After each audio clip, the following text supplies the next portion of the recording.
नाज़रीन मोहतरम, इससे पहले आप इस कहानी की 6 किस्तें सुन चुके हैं। आज 7वीं किस्त मुलाहिजा फरमाएं। सलीम के बाजिद होने पर उन्होंने फल जहर मार करने शुरू कर दिए थे। उसने इन लोगों को इतनी दर्दनाक कहानी सुना दी थी जिसके बाद उनके दिलों में राजकुमार के लिए सवाए हमदर्दी और मोहब्बत के और कुछ बाकी नहीं बचा था। सुदर्शना की आंखों में आने वाली नमी ने उसकी आंखों की चमक दो चंद कर दी थी और उनका हुस्न से चंद होकर अब सलीम के अंदर ही अंदर उतरता चला जा रहा था। इस धान पान से सावले रंग की लड़की में कोई ऐसी बात जरूर थी जिसने सलीम की रूह पर अपनी गिरफ्त मजबूत कर ली थी। सुदर्शना की तरफ देखने से उसे यूं लगता था जैसे वो सावन भादों के आगाज पर अपने गांव में लगे जामन के दरख्तों के नीचे खड़ा हो और बारिश से भरी हवाएं जिनके पहलू में जामन के दरख्तों की खुशबू भी लिपटी हुई हो उसे महसूस करती चली जाती हूँ। न जाने क्यों उसका दिल चाहता था कि सुदर्शना को बहुत देर तक इस हंगामे से दूर रात की तारीकी और सन्नाटे में ले जाकर चांद की रोशनी के नीचे खड़ा कर दे और उसके चांदनी में उसके जामनी रंग के सरापे को देखता रहे। Very sad. सुदर्शना ने इजहारे हमदर्दी किया। धन्यवाद। उसने केले का छिलका उतारते हुए जवाब दिया। अपने सामने रखे फलों पर वो हाथ साफ कर रही थी जब अचानक बाहर एक तूफान बदतमीजी उमड़ आया। पहले तो सलीम ने भी यही समझा कि ये मामूल की बात है क्योंकि कालका माई के उत्सव पर ये लोग भंग पिया करते थे जबकि मकामी लोग अपने घरों में तैयार करदा शराब ही इस मेले में फरोख्त करते थे जिसका जायका खासी शोहरत रखता था और यहाँ दूर दूर से आने वाले यात्री इसको मुकद्दस शराब समझकर पी लिया करते थे। हर साल इस मेले पर दंगा फसाद जरूर हुआ करता था और शाम के बाद तो सारी रात नशे में धुत ये लोग चीखते चिल्लाते रहते थे। लेकिन यहाँ चीखने चिल्लाने की नोयत जरा मुख्तलिफ थी। 2 औरतें मुसलसल मदद के लिए चीखों पुकार कर रही थीं और उनकी चीखों के साथ जोरदार कह के इस तरह बुलंद हो रहे थे जैसे कोई उनकी बेबसी का मजाक उड़ाने पर तुल गया हो। औरतों की आहो बका इतनी ज्यादा हो गई थी कि उनका नोटिस लेना शायद सुदर्शना के लिए नागुज़ीर हो चुका था। वो बेइख्तियार बाहर को लपकी उसके ताक़ुब में उसे बाहर जाने से रोकने के लिए लाला द्वारका दास और उनकी पत्नी भी बाहर निकले। सलीम को भी बादल नख्वास्ता बाहर आना पड़ा। क्या बात है, क्यों तंग कर रहे हो? उसने सुदर्शना की आवाज़ सुनी और देखा कि वहाँ शराब के नशे में धुत 6-7 गुंडों ने 2 लड़कियों को काबू कर रखा था। उन्हें घेरे में लेकर वो उनके साथ सरेआम फाहिश हरकतें कर रहे थे और किसी को हिम्मत नहीं पड़ती थी कि उन्हें रोक दे। दोनों लड़कियां भी कालका माई की भगत दिखाई देती थीं। शायद ये लोग उन्हें बहला फिसला कर यहाँ तक लाए थे और अब उनसे गैर इंसानी सलूक कर रहे थे। तू भी आजा सुंदरी, तुझे भी तंग कर लें। सुदर्शना को एक गुंडे ने फाहिश सा इशारा किया और दूसरा उसकी तरफ लपका। इस दौरान वो सब उसकी तरफ मुतवज्जा हो गए थे और सुदर्शना का हुस्न शवाब देखकर उन सब की राल टपकने लगी थी। दोनों लड़कियों ने यह मौका गनीमत जाना और गुंडों को सुदर्शना की तरफ मुतवज्जा पाकर वो खुद जान बचाकर भागने में कामयाब हो गईं। अब उन्होंने सुदर्शना के गिर्द घेरा डाल लिया था और उससे दस्तदराजी की कोशिश कर रहे थे। जैसे ही पहला गुंडा उसकी तरफ बढ़ा, सलीम ने देखा कि सुदर्शना ने बड़ी महारत से उसने हंसली की हड्डी पर जोरदार जरब लगाई और वो लड़खड़ा कर पीछे गिर पड़ा। साली हंटर वाली बनती है। जमीन पर गिरे गुंडे ने तिलमिलाकर उसे गाली दी और दूसरे ही लम्हे उसके हाथ में एक चाकू आ गया। ऐसे चाकू यहाँ के गुंडे अक्सर इस्तेमाल करते थे जो एक बटन दबाने पर खुलते थे। सुदर्शना के वालिदैन की हालत बिगड़ने लगी थी और उसका भाई जब अपनी बहन की मदद को लपका तो एक गुंडे ने इतनी जोर से उसके पेट में लात मारी कि वो सीधा दीवार से जा टकराया। सलीम को अपनी तरबियत के मुताबिक यहाँ से चुपचाप खिसक जाना चाहिए था क्योंकि ऐसे हंगामों वाली जगह पर उसकी मौजूदगी उसके लिए बेपनाह मसाइल पैदा कर सकती थी। लेकिन आज न जाने क्यों उसकी गैरत ने एक लड़की को इतने गुंडों के रहमो करम पर छोड़ना गवारा नहीं किया। उसने अंदाजा लगा लिया था कि सुदर्शना मार्शल आर्ट से आशनाई रखती है जिसका मतलब था कि वो कोई आम किस्म की लड़की नहीं है। उसने राहुल को बाजू से पकड़कर खड़ा किया और लाला द्वारका दास को अपनी पत्नी को संभाले रखने का कहकर खुद भी उस जंग में कूद गया। सबसे पहले चाकू बरदार उसकी तरफ लपका था लेकिन उसके साथ ही आधी जंग तो उस लम्हे हार गए जब उन्होंने देखा कि सलीम ने चाकू बरदार का हाथ पकड़कर उसे इस तरह हवा में उछाला था कि जब वो जमीन पर गिरा तो उसके बाजू की हड्डी टूट चुकी थी। वो ज़िबा किए हुए भैंसे की तरह टकरा रहा था। उसके साथ ही उसने सुदर्शना की तरफ बढ़ते गुंडे की गर्दन पर हाथ जमाया और वो सीधा दीवार से जा टकराया। मुश्किल से 4-5 मिनट की लड़ाई के बाद इनमें से कोई गुंडा अपने कदमों पर खड़े होने के काबिल नहीं रहा था। आश्रम के सारे मकीन उनके पिटने का तमाशा छुप छुप कर देख रहे थे। जब गुंडों को यकीन आ गया कि इन पर बलाए नागहानी नाजिल हो चुकी है तो वो किसी न किसी तरह हाथ पांव के बल घसीटते हुए वहां से फरार हो गए। Well done. बेसाख्ता सुदर्शना के मुंह से निकला जिसने इस लड़ाई में उसका भरपूर साथ दिया था। वहाँ नैरोबी में मेरे पास और तो कोई आउटलेट था नहीं, बचपन ही से ये कुछ सीखता आ रहा हूँ। मैंने मार्शल आर्ट्स को मशगला बनाया था, लेकिन भारत आकर समझ आई कि इसके और भी बहुत से फायदे होते हैं। उसने सुदर्शना से हंसते हुए कहा, बेटा तुमने तो कमाल कर दिया यार, तुम तो वाकई बड़े काम के आदमी निकले।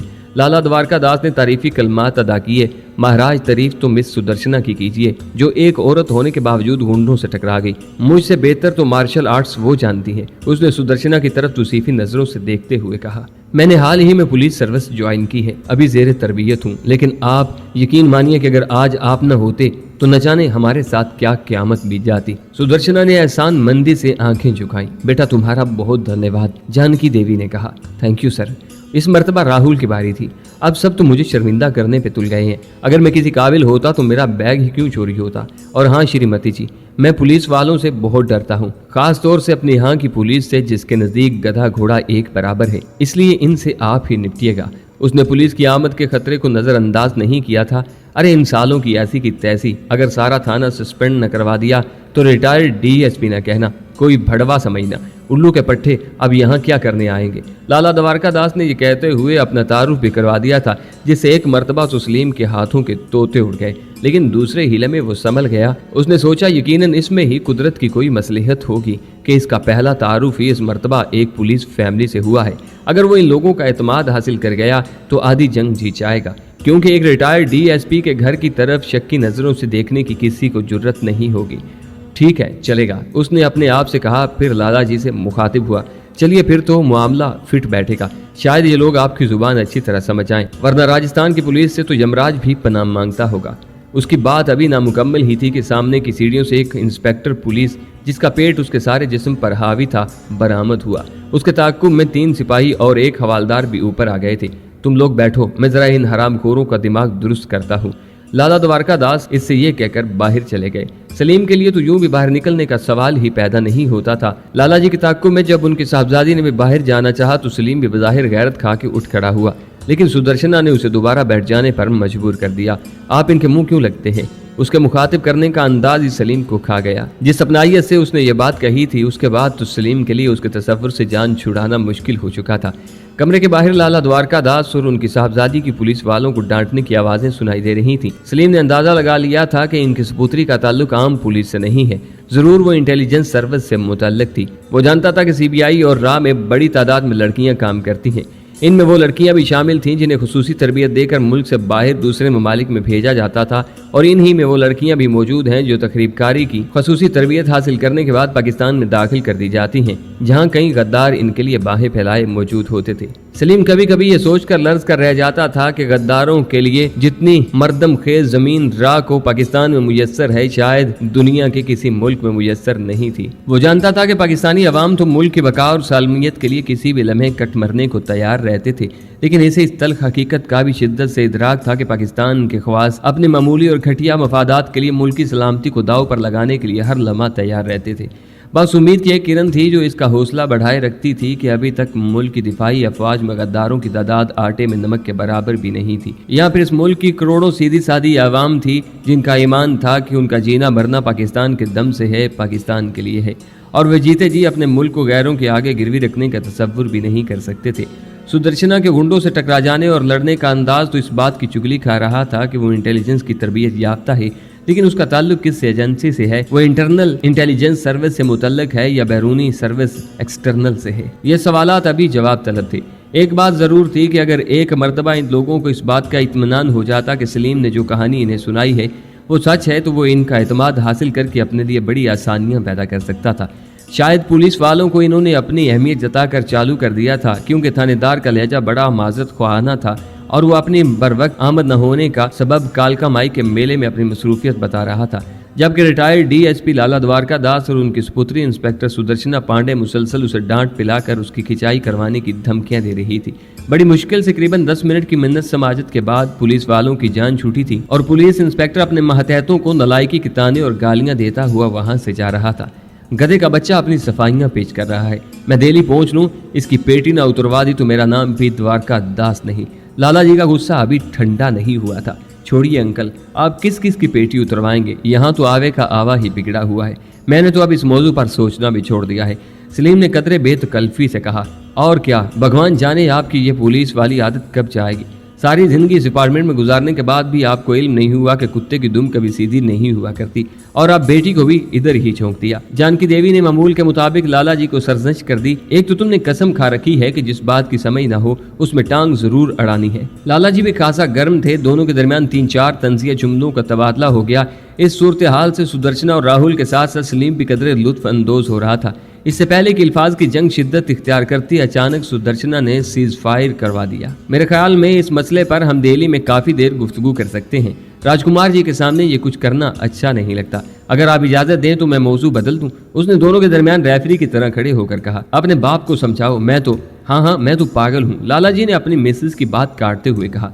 मम्मा ने ये तो नहीं कहा, ना ही किसी और ने ये राय कायम की है। राहुल खासा बिगड़ा हुआ लाडला बच्चा लगता था। राहुल शट अप, अब कोई इस मसले पर नहीं बोलेगा, सुदर्शना ने कमांडर के से लहजे में कहा, और बाकी सब ने उसका हुक्म मान लिया। सलीम के कहने पर उन्होंने एक दूसरे के बजाय उसके लाए हुए फलों पर गुस्सा उतारना मुनासिब समझा, और अब फिजा यकसर बदल चुकी थी। एक मरतबा फिर उनका मरकज़ गुफ्तगू सलीम की जात बन चुकी थी, जिसने तस्वे बहाते हुए अपने बाप से मुसलसल शदीद नफरत और माँ के लिए बेपनाह मजलूमियत का एहसास दिलाते हुए उन्हें बताया था कि वह वापस जाने वाला नहीं और जल्द ही कोई दिल्ली में बिजनेस करने के लिए परतोल रहा है। उसकी ये इतला लाला जी और उनकी पत्नी के लिए खासी कारआमद साबित हुई थी। लाला जी शायद रिटायरमेंट के बाद कोई कारोबार करने के लिए कोशां थे, मगर नालायक औलाद यानी अपने सुपुत्र राहुल पांडे की तरफ से मुनासिब तावन न मिलने के सबब उनकी दाल नहीं गली थी। अब जो सलीम ने उनकी दुखती रग को छेड़ा तो लाला जी की दिलचस्पी इसमें पहले से दोचंद हो गई थी। अरे वाह बेटा, क्या अकलमंदी की बात की है तुमने। बाकी इससे बेहतर कोई रास्ता नहीं। इन नौकरियों में रखा ही क्या है, अब मुझे ही देख लो। अपनी मिसाल तो आप ना ही दीजिए। वो अपनी कॉलोनी में देखा है आपने, रिटायर्ड इंस्पेक्टर की बीवी और बच्चों को दिल्ली ही में 5 कोठियां बना ली हैं उन्होंने, और एक ये है डीएसपी साहब, सारी जिंदगी तनख्वाहों पर गुजार दी। हालांकि दिल्ली में 10 साल से ज्यादा सर्विस है इनकी। अरे जिस पुलिस के सिपाही ने भी दिल्ली में 10 साल नौकरी की है, 10 कोठियां उसने बना ली हैं अपनी। वो तो भगवान भला करे मेरे स्वर्गीय पिताजी का, जिन्होंने पीछे पड़कर आपसे सर ढांपने के लिए एक छोटा सा बंगला बनवा लिया, वरना आप तो किराए के मकानों ही में धक्के खा रहे होते। जानकी देवी एक मर्तबा फिर कूदने के लिए परतोल रही थी, लेकिन 2-3 फिक्रों के तबादले के बाद उन्हें शायद खुद ही अपनी गलती का एहसास हो गया था और उन्होंने मौजू बदल दिया था।